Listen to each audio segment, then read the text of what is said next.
So let's get straight into it. And I want to start with the big one, which are, we have a new list of the apps that are spying on you, And not only that, not only collecting your information, but selling your information to third parties. And this is huge because this is where good morning, Ricardo. This is where your privacy is really being breached. This is why it seems like they're listening to you a lot, because of this. It's a big business. You know what they say? You don't pay for Facebook, right? You don't pay for YouTube. And when you're not paying for something, it means you're the product. They are making money on you right now. Thanks, Linda. Love that you watch. Love having you here. So you are the product. And I have the list of the apps, and let's get into it right now, that are spying on you. So let's start with Facebook and Instagram. So they are collecting. So the number on the left is the percentage of your personal data that they are collecting, that they say they're collecting for the app functionality. So basically, they need to know certain things about you and how you operate and things like that, so the app can work better. Good morning, Deb. Thank you. They collect 91.4% of the personal data that you use on Facebook and Instagram. So 91.4% of the personal stuff you're doing on there, they're collecting. Okay. So then you wonder, that's a lot. I mean, 91.4%. Then you wonder, okay, well, how much of that is actually going to third parties? What are they? Because they're making money on us. This is how they make money. They sell our stuff to other companies. 68.6% of our personal data is being sold by Facebook and Instagram to third parties. And we're going to talk to our expert hacker in just a minute about what that means. What data are they actually selling? How does it help the third parties? What kind of third parties are buying this stuff, and what are they doing with it? We're going to get into all that, but I want to show you the apps that are kind of the worst offenders. LinkedIn, a pretty bad offender. They're collecting 74.3% of your data whenever you're on it. If you're looking for a job, I mean, think about how vulnerable you are on LinkedIn. Good morning, Mary. Think about how vulnerable you are. You're looking for a job. You're messaging people. Hey, I'm down and out. Oh, boom. They're collecting 74.3%. They're selling 37.1% of your personal information on LinkedIn. Let's go to Amazon next. Yeah, Amazon. This is pretty cool on Amazon. Let me just actually drop something over here so you can see. So Amazon is collecting 68.6% of your information. That's a lot, but it actually surprised me. It surprised me because I thought they'd collect more because it's like Amazon, but 68.6%. But this really surprised me.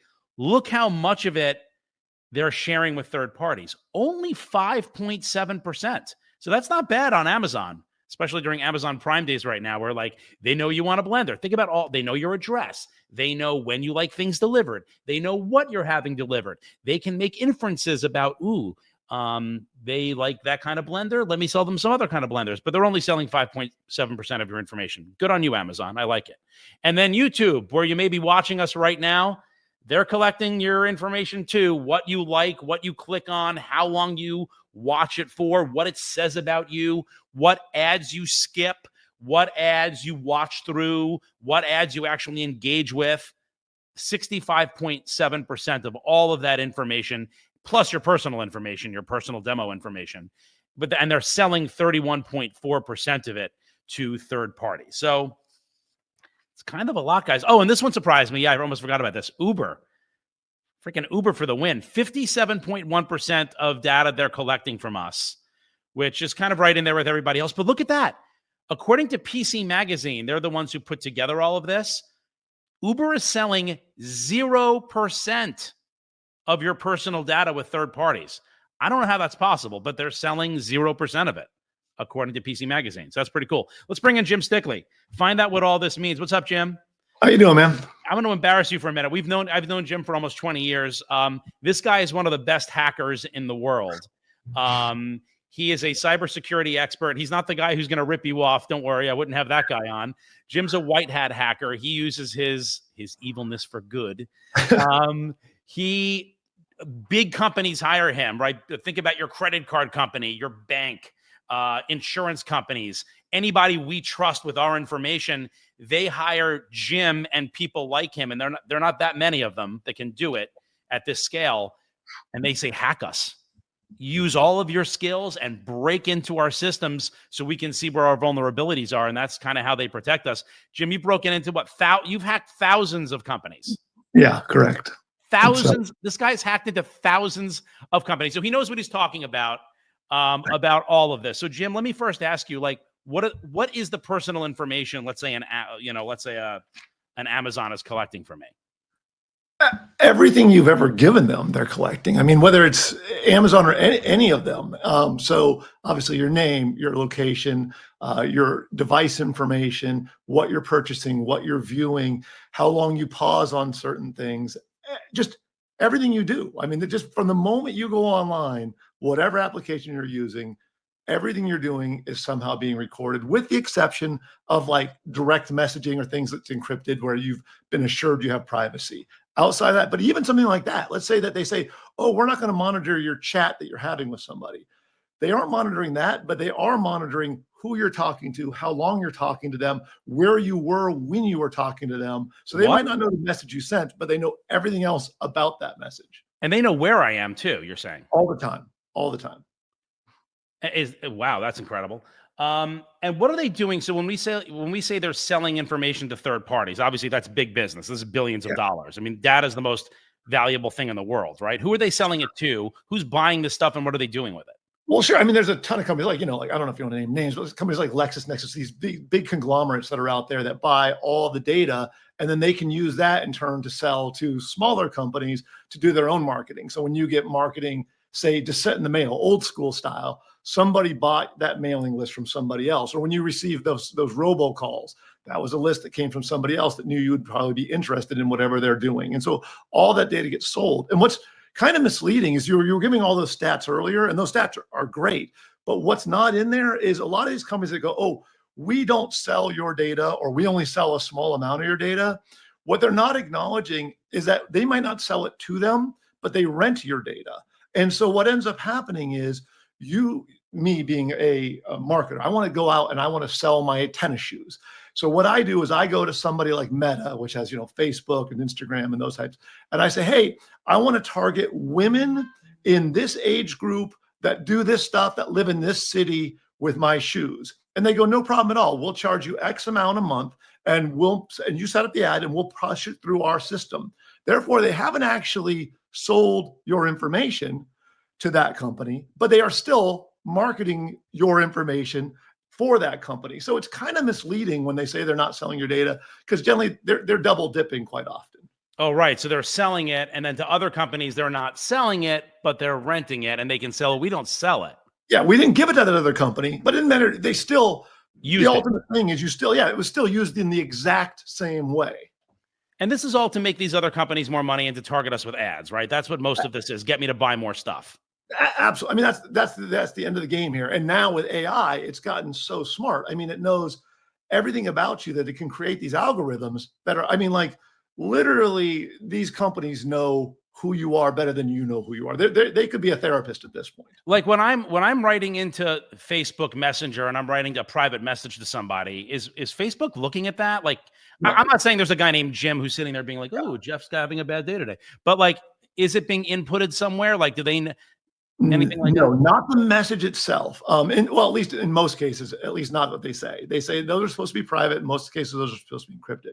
Again, they do track who you were talking to, what time you were talking to, how long you talked to them, where you were sitting when you were talking to them, where they were sitting when you were talking to them, all of that stuff. And like people oftentimes will go, oh, I opted out. I went on Facebook. I clicked through all the things, because Facebook makes it very difficult to opt out, but you can opt out of sharing some of that data.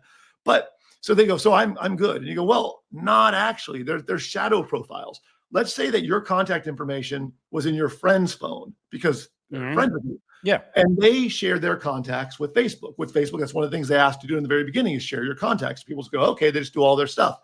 Which we do because it's convenient to us, because I want to see people in Messenger. It's just easier. It's just easier. Absolutely. So now your profile was still in the system because your phone number, your name, any information they have is in their contact list. They've uploaded it. So even if you wipe it out on your side, you're still in their shadow profile. So they still are tracking you through your friends. And the more friends you have, the bigger network they get of understanding exactly who you are, who you talk to, where you live. So even if you're not using any of this, you're still tied in and they're still monitoring you. We just got a comment from YTJ Doe. I guess they want to stay private. Oh, that's good. Yeah. Oh, wait, can we call that back up real quick? Whoops, sorry. Tell us how to mitigate the sale of our personal information. How do we stop this from happening? So certain companies are easier. Google makes it relatively easy. You can just go in. There's opt-out options. The simplest thing, because we can't go through them all. If you're familiar with something like ChatGPT, which if you're not, you should probably learn it pretty quick. They're probably monitoring you as well. But you can go in there and just say, hey, tell me how to opt out of every major app. And it will give you step-by-step instructions for every single one on what you have to do to opt out. But keep in mind, things like TikTok, you're never getting out of TikTok. TikTok, it's out of another country. Even when you tell it to opt out, they've acknowledged that they're still storing the data offline in other countries. So you're not getting out of that one. Once you're in, you're in. Again, Facebook makes it hard, but you can. Google makes it easy. Amazon makes it easy. It just depends on which one it is. And each one has their own set of steps you have to go through. You mentioned ChatGPT, so that's a good tip. Go to Chat, even the free version. You can just say, how do I opt out of Facebook? How do I opt out? It'll tell you. There's something interesting. Sam Altman, who runs OpenAI, created ChatGPT. ChatGPT, one thing you should know about ChatGPT, everybody, and Jim, you can weigh in on this. There is no privacy on ChatGPT either. That's just another tech platform that's collecting more stuff from you. And I heard something really interesting, that when a lot of people now are using ChatGPT as like a therapist, right? Like, oh, my wife does this, my husband does this, my boyfriend does this, my girlfriend. And like, people are writing some pretty personal stuff. Now, here's the point. Here's the thing that the head of ChatGPT said this. This is not me saying this. This is the head of ChatGPT who said, when you go to a therapist, there are rules. There are laws that protect the privacy. There is the confidentiality. Yeah. If ChatGPT is served with a subpoena during your divorce, during a crime, they're going to hand everything over. Yeah. And they're recording everything now. So they weren't up until several months ago. They were killing data. They were forced by the courts to no longer be allowed to kill the data. So they're storing everything now. So now it's not like it used to be where you could hope that, it had gone away, because they were saying they didn't want to store that older data. Now they have it all. So it's out there just waiting to be caught. So, at some point, some moron's going to go on and go like, how do I kill my wife? And it's going to be like, hey, we're going to do this.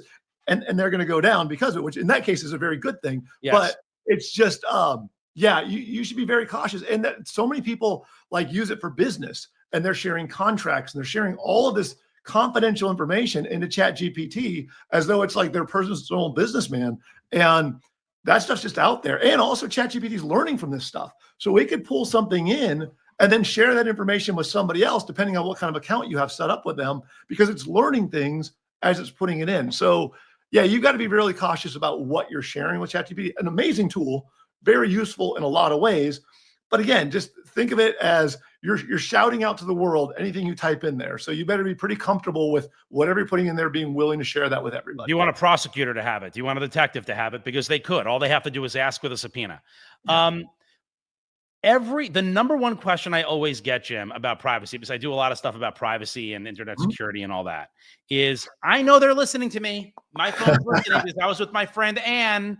This is my mom, but I'm imitating my mom. Sorry, Mom. I was with my friend Ann. I got to add a little.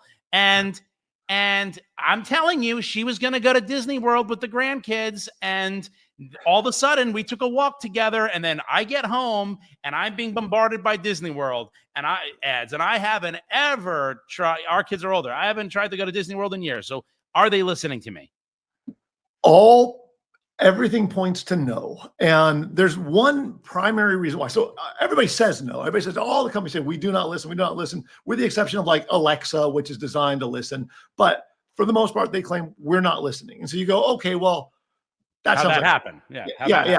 So first, if they were, I truly believe by now, at least one whistleblower would come out from one of these companies. Some disgruntled employee would rat them out, and it would be such huge news. It would firestorm. So I think right now they're not. But what people don't realize is the algorithms that they're building are based on not just you. So let's say your mom, and yeah, I remember we hacked your mom. Yeah, we've hacked my mom before, by the way. I got to show that piece once. Jim and I tricked my mom once into giving me my social security number, thinking I was someone else. We'll air that video. She hates when I do it, but yeah. All right. So so let's say, for example, you and I go on a walk together, okay? Yep. And we're talking about Disneyland. And during that conversation, you go, "Oh, let me look and see what pricing is right now." So you type in what the pricing is. And then later that day, I'm home and I start getting ads for Disneyland. And I go, "Why? I didn't do anything. That was Jeff that did it."